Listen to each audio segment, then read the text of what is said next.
आज मैं आपको एक बहुत प्यारी सी कहानी सुनाने वाला हूँ जिसका सार बहुत ही अच्छा है। तो आप लोगों का ज़्यादा वक्त ना लेते हुए मैं कहानी शुरू करता हूँ। तो दोस्तों, एक कहानी है मोहन की। मोहन एक गांव में रहता है और बहुत ही मेहनती और भगवान में आस्था रखने वाला लड़का है। उसने अपने माँ बाप से सीखा है कि जिंदगी में तुम बस अपना कर्म करो, बाकी ऊपर वाले पे छोड़ दो। उस बेचारे के माँ बाप तो बचपन में ही गुजर गए थे। तब से वो एक सेठ जी के यहाँ नौकरी कर रहा है। वो सुबह सुबह जाता है, सेठ जी की मोटर गाड़ी धोता है और दिन भर सेठ जी के छोटे मोटे काम करता है और रात को घर लौट आता है। कुछ साल ऐसे ही बीतने के बाद मोहन परेशान हो जाता है। मोहन सोचता है कि मुझे तो जिंदगी में बड़ा आदमी बनना था। अब सेठ की मोटर गाड़ी साफ करते करते, उनके छोटे मोटे काम करते करते तो ऐसा होगा नहीं। तो उसकी एक आदत बहुत अच्छी होती है कि जब भी वो काम पर जाता है ना दोस्तों, तो मंदिर में शिव जी के यहाँ माथा टेक कर जाता है। तो कई दिन वो प्रार्थना करता है, हे भोले बाबा, मेरा उद्धार कैसे होगा? मैं तो मेहनत भी कर रहा हूँ, ईमानदारी से काम करता हूँ। सेठ जी कोई सामान मंगाते हैं तो एक एक पैसा वापस करता हूँ जितने बचते हैं, कभी बेईमानी नहीं करता। लेकिन इतने साल हो गए, मैं तो वहीं का वहीं हूँ। तो वो अपनी जॉब से बेसिकली बहुत ज़्यादा परेशान हो जाता है। तो होता क्या है, उसका रूटीन ऐसा चलता है कि सुबह भाई साहब उठे, खाना बनाया, दिन का भी और रात का भी, और चल दिया अपनी नौकरी पेशे पे। आए, खाना खाए, सो गए। तो मोहन का रूटीन काफी सालों से ऐसा ही चल रहा है। एक दिन क्या होता है, जब वो जॉब से अपनी वापस आता है तो देखता है कि उसके खाने के डब्बे में एक रोटी कम है। वो सुबह 4 रोटी बनाकर जाता है, लेकिन डब्बे में मिलती है उसे 3। मोहन सोचता है, फिर उसे लगता है कि यार शायद मुझे ही बुलेखा लग रहा है, मैंने 3 ही रोटी बनाई होंगी। कहता है चलो कोई बात नहीं। अगले दिन वो फिर से सुबह तैयारी करता है, खाना बनाता है। इस बार वो गिन के 4 रोटी रखता है कि रात को भूख लगती है काम के बाद, तो 4 रोटी गिन के रख के डब्बे में जाता है। वो जाता है, फिर काम से वापस आता है, दिखता है डब्बे में फिर 3 रोटी। मोहन परेशान कि यार रोटी गई तो कहाँ गई, एक रोटी कौन गायब कर रहा है मेरे डब्बे में से। तो मोहन सोचता है कि यार एक काम करते हैं, कल मैं काम से जल्दी घर आ जाऊंगा और देखते हैं कि यार ये मेरे घर में कौन घुस के मेरी एक रोटी निकाल के लेके जा रहा है। तो अगले दिन बिल्कुल ऐसा ही करता है। वो काम से जल्दी से निकल कर आता है, कुछ समय पहले आकर देखता है कि उसके डब्बे में से एक चूहा धीरे धीरे से एक रोटी खिसका रहा होता है। मोहन चूहे को रोक लेता है, बोलता हाँ भाई, ये तो मेरे हिस्से की रोटी है, तुम कैसे लेके जा रहे हो? और तुम तो साला रोज मेरी एक रोटी ले जाते हो, मुझे एक रोटी कम खाकर सोना पड़ता है। चूहे महाशय जी बोलते हैं कि भाई साहब, ये रोटी तो मेरे हिस्से की है, आपके हिस्से की 3 रोटी तो आपके डब्बे में रखी है।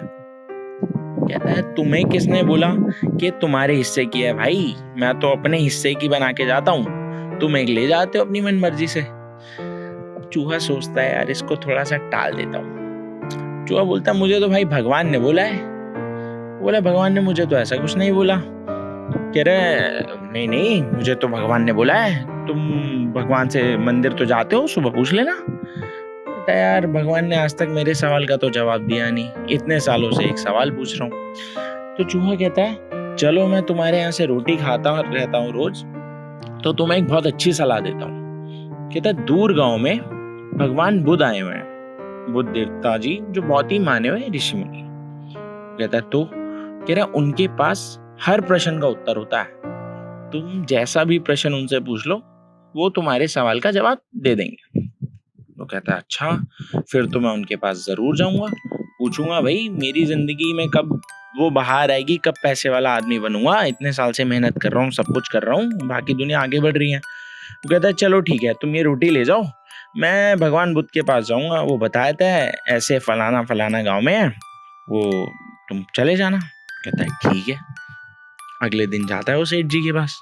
सेठ जी मुझे छुट्टी चाहिए 4 दिन की, मुझे ऐसे जाना है दूर, भगवान बुद्ध आए हुए हैं, उनसे कुछ सवालात करूंगा और तो जाना है। सेठ जी कहते हैं अरे तू तो बेवकूफ़ है, ये है वो है, डांटते हैं, फटकारते हैं, वो उसको छुट्टी नहीं देते।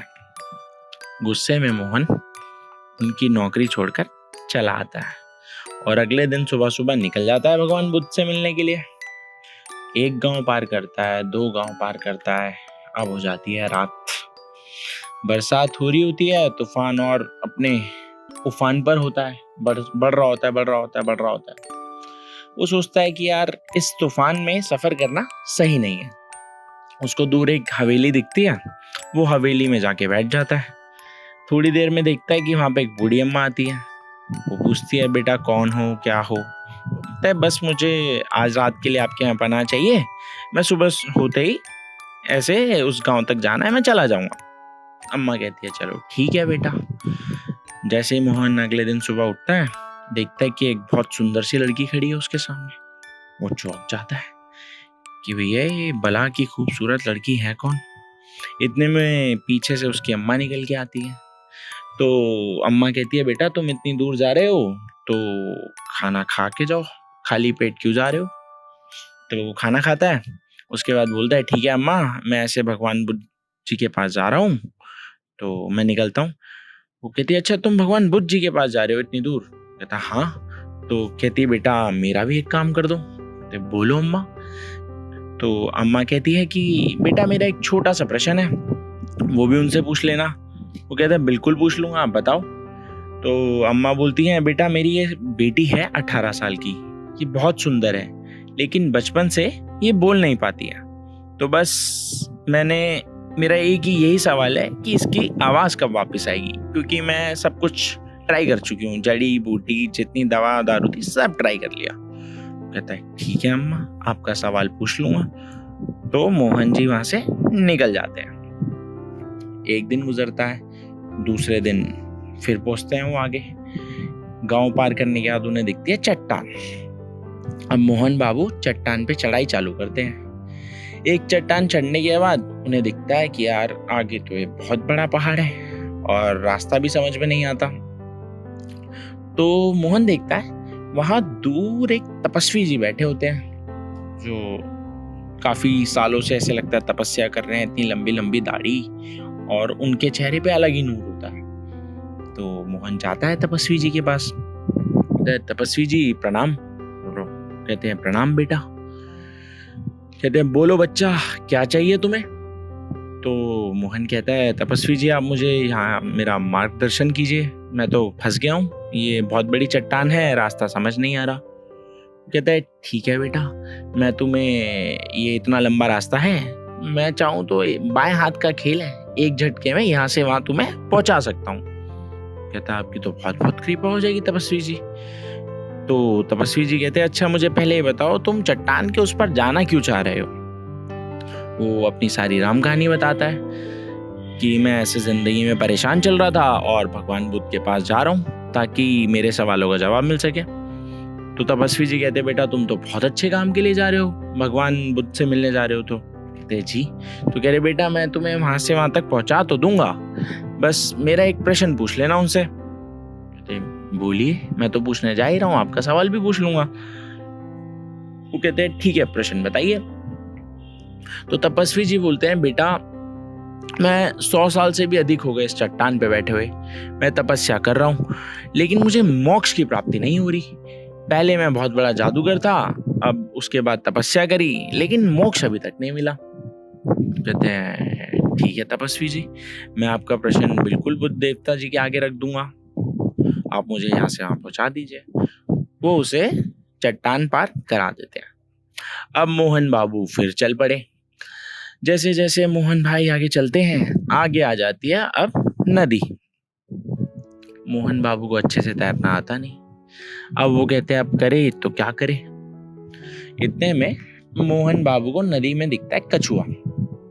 तो बोलते हैं, कछुआ भाई आप हमें यहाँ से वहां पार करवा दीजिए नदी। कछुआ बोलता है, किस खुशी में भैया, मैं किस खुशी में आपका बोझ उठा के यहाँ से वहां करूँ?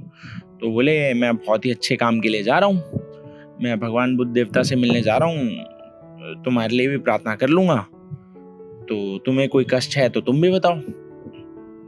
कछुआ कहता है, यार कष्ट तो है। कहता, तो बताओ। कहता है तुम भगवान बुद्ध देवता के पास जा रहे हो तो मेरा एक प्रश्न पूछना कि मैं बहुत सालों से उड़ना चाहता हूँ। 150 वर्ष से भी ज्यादा हो गए मुझे इस नदी में, लेकिन मेरे पंख नहीं निकल पा रहे। वो कहता है बिल्कुल पूछ लूंगा मैं तुम्हारा प्रश्न, बस तुम मुझे यहाँ से वहां पार करा दो। वो पार कराता है और कछुआ बोलता है दोस्त, विश्वास करके तुम्हें यहाँ से वहां पार करा है, उम्मीद है कि तुम जवाब जरूर लाओगे। वो कहता है बिल्कुल। तो मोहन बाबू चल पड़ते हैं। अब वो गांव में पहुंच जाते हैं जहां भगवान बुद्ध देवता जी के शिष्य वगैरह प्रजा वगैरह रहती हैं। अगले दिन सुबह लगनी होती है उनकी सभा। मोहन बाबू पहुंच जाते हैं सभा में। जैसे ही उनका नंबर आता है तो बुद्ध देवता जी बोलते हैं बेटा मैं तुम्हारे सारे प्रश्नों का जवाब दे दूंगा, बस एक ही शर्त है। कहते जी आप बोलिए, आपका तो हुक्म सर आंखों पर। कहते बेटा तुम सिर्फ 3 प्रश्न पूछ सकते हो, मैं कोई भी 3 प्रश्न जवाब जरूर मिलेगा, सिर्फ 3 प्रश्न लेंगे। अब मोहन पड़ जाता है असमंजस में। प्रश्न छोड़े तो किसका, एक उसका प्रश्न अपनी जिंदगी को लेकर, अगला उसकी वो हवेली वाली अम्मा का, फिर तपस्वी जी का, और चौथा प्रश्न आ गया कछुए का। अब छोड़े तो किसका, हवेली वाली का छोड़े तब दिक्कत। तपस्वी जी भी 100 साल से बैठे हैं और कछुआ बाबू ने भी बड़ी उम्मीदों से भेजा है कि 150 साल से वो पानी में तैर रहे हैं। तो मोहन सोचता है यार इन तीनों की लाइफ में मेरे से ज्यादा तकलीफ है, एक काम करता हूं मैं अपना क्वेश्चन ड्रॉप करके इन तीनों का प्रश्न पूछ लेता हूं।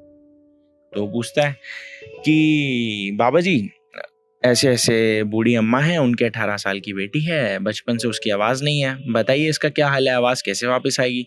तो बाबा जी बोलते हैं बेटा जब वो अपनी बिटिया की शादी कर देंगी ना तो उस लड़की की आवाज वापस आ जाएगी, क्योंकि उस लड़की को पिछले जन्म में कुछ श्राप मिला था इसलिए उसकी आवाज गई। ठीक है बाबा जी। अगला प्रश्न। कहते हैं तपस्वी जी ऐसे बैठे हैं 100 साल से, तपस्या कर रहे हैं, भगवान को याद करते हैं दिल से, लेकिन मोक्ष नहीं मिल रहा। वो कहते हैं इस तपस्वी को बोलो अपनी जो जादू की छड़ी है ना, जिसको वो सालों से अपने साथ लगाए बैठा है, जिस दिन उसका मुंह त्याग देगा ना उसको मोक्ष ही मोक्ष की प्राप्ति हो जाएगी। कहता है ठीक है बाबा जी। अब बारी आती है कछुए के प्रश्न की। वो कहते हैं जी ऐसे ऐसे कछुआ है बाबा जी, वो नदी में तैर रहा है 150 साल से, लेकिन उसके पूर्वज तो वहां से उड़ गए लेकिन वो नहीं उड़ पा रहा, तो उसको उसका उत्तर चाहिए कि वो कैसे उड़ सकता है उस नदी से। बाबा जी बोले उस कछुए को बोलो जिस दिन वो अपना सुरक्षा कवच त्याग देगा ना, आप लोगों ने देखा होगा कछुए के ऊपर शील्ड होती है जिसके अंदर वो घुस जाते हैं, जिस दिन वो सुरक्षा कवच को त्याग देगा उस दिन उसके पंख निकल आएंगे और जहां मर्जी उड़ सकता है। कहता है ठीक है बाबा जी। बाबा जी का आशीर्वाद लेता है और वहां से विदा लेता है। अब पहुंचते हैं जनाब सबसे पहले कछुए के पास। तो वो कहते हैं कि बाबा जी ने बोला है जिस दिन आप अपना सुरक्षा कवच छोड़ देंगे, इसकी सिक्योरिटी छोड़ देंगे, जो इनसिक्योरिटी है कि ये नहीं होगा तो मेरे साथ दिक्कत हो जाएगी, जिस दिन आप इस कवच को छोड़ दोगे उस दिन आपके लिए अपॉर्चुनिटीज खुल जाएंगी। समझ जाता है कछुआ इस बात को। वो कहता है ठीक है भाई। वो उसको वहां से वहां पार कराता है और वहीं पे अपना कवच फोड़ देता है। जब वो अपना कवच फोड़ता है ना तो उसके अंदर से ढेर सारे सुनहरे मोती निकलते हैं, ढेर सारे। तो कछुआ कहता है तुमने मेरा इतना जरूरी काम किया तो ये एक काम करो, मोती तुम ही ले जाओ, अब ये मेरे किस काम। मोहन बाबू खुश, मोती भरे सारे झोले में, निकल पड़े। अब पहुंचे चट्टान के पास। चट्टान पे बाबा जी मिलते हैं। तो बाबा जी को उन्होंने बोला तपस्वी जी को कि बुद्ध देवता जी ने बोला है जिस दिन आप अपनी छड़ी का मोक्ष त्याग देंगे, छड़ी को त्याग देंगे, उस दिन आपको मोक्ष ही मोक्ष की प्राप्ति हो जाएगी। वो कहता है ठीक है मैं बिल्कुल त्याग देता हूँ, बहुत बहुत धन्यवाद। वो छड़ी फेंकने लगता है, इतने में सोच में पड़ जाता है। वो कहता है कि अगर ये छड़ी गलत हाथों में लग गई तो इससे तो बहुत विनाश हो सकता है। तो तपस्वी जी कहते हैं बेटा तुम बहुत भले मानुष लगते हो, एक काम करो इस छड़ी को तुम ही रख लो, लेकिन ध्यान रखना इससे जो चीज मांगोगे वो दे तो देगी, लेकिन विनाश की कुछ चीज मत मांग लेना, नुकसान भी कर देगी। ठीक है बाबा जी।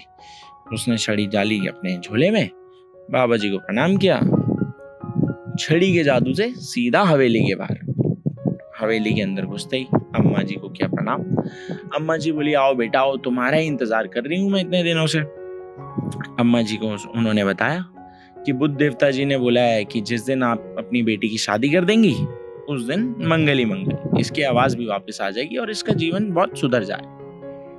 ठीक है, अम्मा सोच में पड़ जाती है। अम्मा कहती है बेटा तुम बहुत भले लड़के लगते हो मुझे, जो तुमने मेरा इतना महत्वपूर्ण काम भी कर दिया, तो तुम मेरी बेटी से शादी करोगे? मोहन की तो लगे रहो बाबू, जिंदगी संवर गई। मोहन बाबू हाँ बोलते हैं, यहाँ से सुंदर लड़की मिल गई, साथ में इतना बड़ा महल, साथ में सुनहरे मोती और इतनी बड़ी जादुई छड़ी।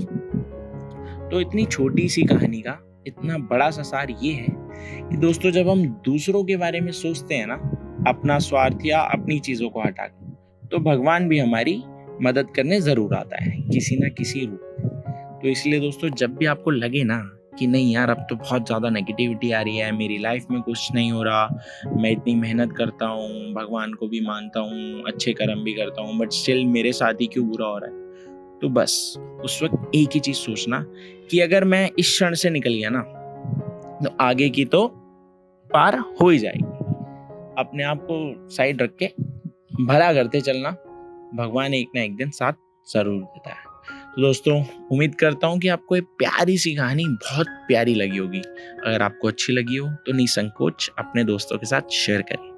बहुत बहुत धन्यवाद। Thank you so much.